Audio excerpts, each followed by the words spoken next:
You kill your self-confidence every time you decide to stay quiet.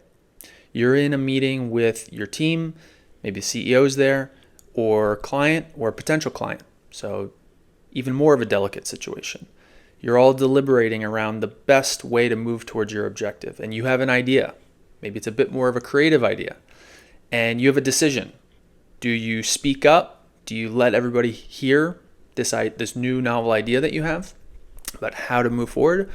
Or do you listen to that little voice in your head that says, wait, what if you offend somebody? What if they think it's a stupid idea and you look foolish? What if they think it's a bad idea and they ask, how'd this guy get in the room?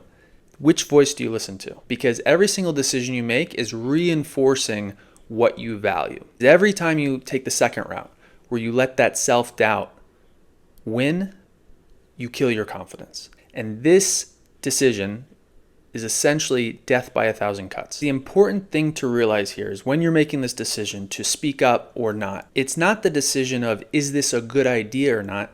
That can't be determined in the moment, extemporaneously, before you present it to your team. The only decision you're making there is, do I have the ability to present good ideas? And do I want to see if this is a good idea?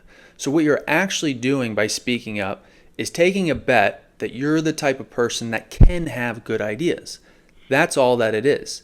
And this is why it's actually a decision to reinforce your self-confidence or to kill your self-confidence. Now, this isn't to say that there isn't any risk with speaking up.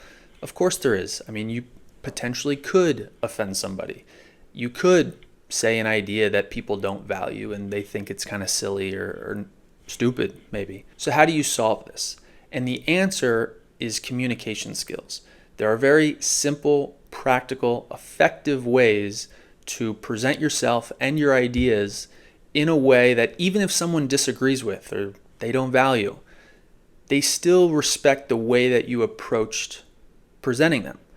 And it's really valuable to learn these communication skills because they will give you the confidence to present your ideas, even the ones that are a bit more outlandish, but they'll also allow you to have better alignment with your team.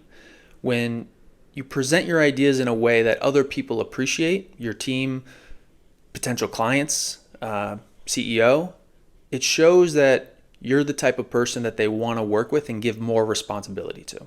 So let's bring this full circle. How do you build your self-confidence on a daily basis rather than kill your self-confidence? And it comes down to two choices. The first choice is have the courage to know that your opinion is valuable. You've probably been in your industry 15 plus years.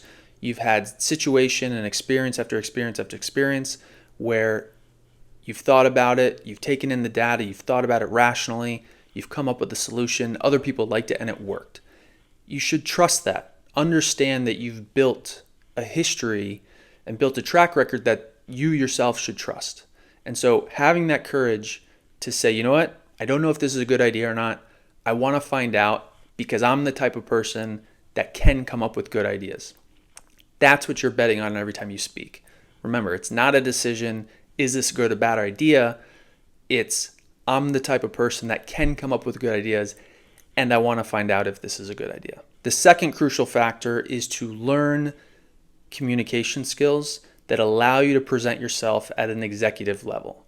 These can be very simple, very powerful, but there's ways of presenting yourself and your ideas so that other people, whether they like the idea or not, appreciate the approach that you took and are willing to hear you out. If you want to know what some of these skills are and how you can learn them, comment down below. I'll make another video on that.